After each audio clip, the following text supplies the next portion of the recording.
তেলে ভাজার ঝামেলা ছাড়াই যদি এরকম পারফেক্ট কালারে মিষ্টি শিরায় দিয়ে বানিয়ে নিতে পারেন, একবার এই মিষ্টিটা যদি বানিয়ে নেওয়া শেখেন, কখনোই কিন্তু আর দোকান থেকে কিনে নিতে চাইবেন না। প্রথমে আমি একটা ডিম ফেটিয়ে নিয়েছি, আর এখানে 1 কাপ পরিমাণে আমি গুঁড়া দুধ নিয়েছি।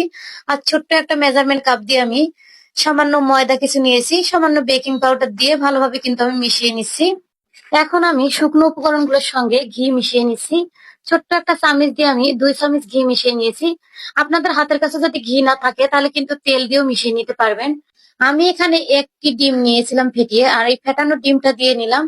বেটারটা কিন্তু নরম নরম মাখিয়ে নিতে হবে। নরম নরম মাখিয়ে আমি এটা 10 মিনিটের জন্য সাইডে রেখে দেওয়ার পরে কিন্তু একটু শক্ত হয়ে এসেছে।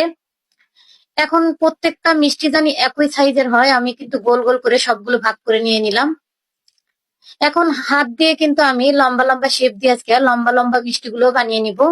আপনারা যে কোনো সাইজের কিন্তু মিষ্টি বানিয়ে নিতে পারেন। আমি আরো একটা মিষ্টি আপনাদের বানিয়ে দেখিয়ে দিচ্ছি।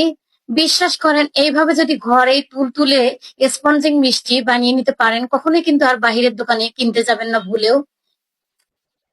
মিষ্টিগুলো আমার বানিয়ে নেওয়া হয়ে গেছে। এখন আমি সেই ম্যাজিক ক্যারামেল কি তৈরি করে নিচ্ছি, কারণ এই কালারের রহস্যটা কিন্তু এই ক্যারামেলটা। চুলার আঁচ লো টু মিডিয়াম রেখে কিন্তু আমি ক্যারামেলটি তৈরি করে নিলাম। আর এখানে কিন্তু আমি 1 কাপ চিনির আজকে শিরাটা বানিয়ে নিব। ক্যারামেলটা হওয়ার পরে কিন্তু আমি এখানে 2 কাপ পরিমাণে পানি দিয়েছি। আপনাদের বলে দিই, আপনারা 2 কাপ কিন্তু পানি দেবেন না, আরো একটু পানি বেশি করে দিবেন। কারণ আমি কিন্তু মিষ্টিগুলো বানিয়ে নেওয়ার পরে শিরাটা একদমই ছিল না, চুপসে গেছিল। পরে আবারও আমি শিরা বানিয়ে দিয়েছি। আর মিষ্টিগুলো যখন ছেড়ে দিবেন, একদম কিন্তু চুলার আঁচটা লো টু রেখে কিন্তু মিষ্টিগুলো ছেড়ে দিতে হবে, কারণ গলকানো শিরাতে দিলে কিন্তু মিষ্টিগুলো ভেঙে যাবে।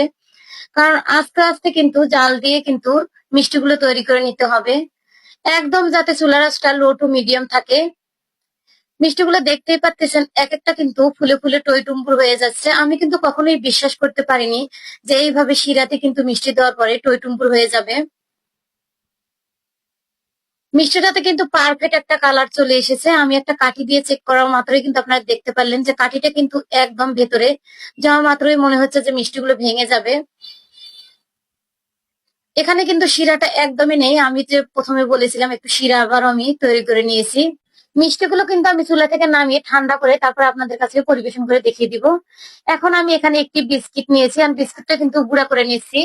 কি ভাবতেছেন যে এই বিস্কিটের গুঁড়াগুলো কি করব? এগুলোরও কাজ আছে। আর মিষ্টিগুলো দেখেন বাহিরের দোকানে যেরকম আমরা কিনি, সেম কিন্তু একই রকম মিষ্টিগুলো। আপনারা দেখে হয়তো কল্পনাও করতে পারবেন না। মিষ্টিগুলো তো বাসার সবাই খাওয়ার পরে প্রশংসায় পঞ্চমুখ, আলহামদুলিল্লাহ না বলে কোনো উপায় ছিল না। আমি একটু শিরা উপর দিয়ে কিন্তু 6টা মিষ্টি আলাদাভাবে পরিবেশন করে আপনাদের দেখিয়ে দিছি। আর যে মিষ্টির গুঁড়াটা আমি বানিয়ে নিয়েছিলাম, সেই গুঁড়াটা তার বাকি 6টা মিষ্টি কিন্তু আমি কোট করে আপনাদের দেখিয়ে দিছি। কারণ দেখবেন যে দোকানে কিন্তু ভিন্ন ভিন্ন ভাবে মিষ্টিগুলো বিক্রি করে থাকে। এইভাবে যদি মেহমান বাসায় আসে একবার যদি বানিয়ে দেন, মেহমান কিন্তু কখনো বুঝতেও পারবে না যে এগুলো বাইরে থেকে কেনা না নিজে বানিয়ে নেওয়া। আর আপনি কোথা থেকে আমার ভিডিওটা দেখছেন তা মন্তব্য করুন, যাতে আপনাকে আমি ধন্যবাদ দিতে পারি।